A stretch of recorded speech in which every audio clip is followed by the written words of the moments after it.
Kaiti Mulligan, and I'm currently the assistant principal here at Victory Charter School in Tampa. I've been in the education field since 2010, and I began teaching in 2014. I've been with the NAPE family for the past 2 years.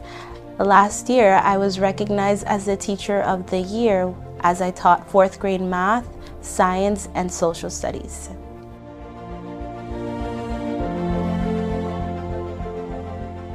As the education field continues to develop, one of the strategies that I consider to be tried and true is project-based learning. I believe that students are more engaged when they have something to do hands-on. They are able to produce something that they are interested in, and they are a little bit more interested in what they're doing when they have a project. I believe that project-based learning also takes into account the strengths and weaknesses of students, as they can be grouped, and so you don't have that one student doing all of the work. It gives them a chance to work with other members on their team, in their class. It gives them the opportunity to make connection between all of their subject areas, and I think that really impacts their learning and increases the engagement of the students in my class. I discovered project-based learning very early in my career. I think when I was doing my degree, we had learned about it, and so I always wanted to try it, but it does take a lot of preparation and thoughtful planning to ensure that you are making the most impact and getting the best out of that.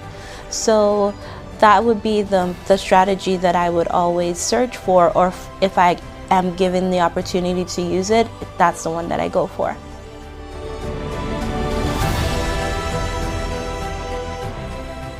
So one major challenge that I faced was during the COVID-19 pandemic, when we went from teaching face-to-face to virtual teaching. At that time, many of my students did not have devices, or they did not have reliable internet connections. And so it was very difficult for me to reach all of my students and really get them the information that they needed. And so one of the things that I had to do was come up with these packets that would really be almost 30-40 pages long of work for the week for these students. And I would take my entire weekend and put together all of the work that they needed for all of the subject areas that we were doing, and I would print it and spend one afternoon waiting for them to collect it at the school, just to ensure that all of my students were able to get the knowledge that they needed, even if it meant that they didn't get it directly from me on the computer.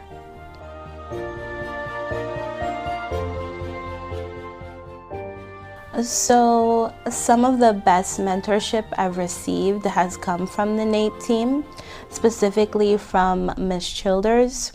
I remember when I began teaching here, she was one of the first people that I met. And when she came to observe me in my class, I was super nervous. I did not know if what I was doing was the right thing. I had no idea if she was looking at me. She kept typing on her computer or even talking with the kids, and I was just so nervous because she wasn't interacting with me personally. And then we had our debrief of my observation, and I remember sitting there wondering, I hope I did a good job. And it was so good because she gave me such great feedback, and the way that she did it helped me to see some of my blind spots and some of the things that I can really work on. And I remember thinking, like, this is someone that I definitely want to work closely with. It's someone that I look forward to seeing around, and from that day on, I would always wonder, like, is she gonna come to my class? When she comes, I was like, okay, I need her to come here to see if what I'm doing right now is working, and how can I fix it if it's not. And this year I got the opportunity to work really closely with Ms. Childers, and I have become such a better teacher, a better administrator, and I think a better person overall. And so I am very thankful to her and for the NAPE team for having her with us and lending her to us when she can. Thank you. Never in a million years I would think that I would be Teacher of the Year. And so I'm very grateful and thankful to all the members of my team and the members of administration for recognizing me for this award. It has been a tremendous help and a testament to myself as a teacher, and has really showed me that what I'm doing inside and out of the classroom is working. And I appreciate everyone so much for recognizing me, and it has helped me to be a better leader now that I am in this administrative role. And thank you so much again. Go Knights!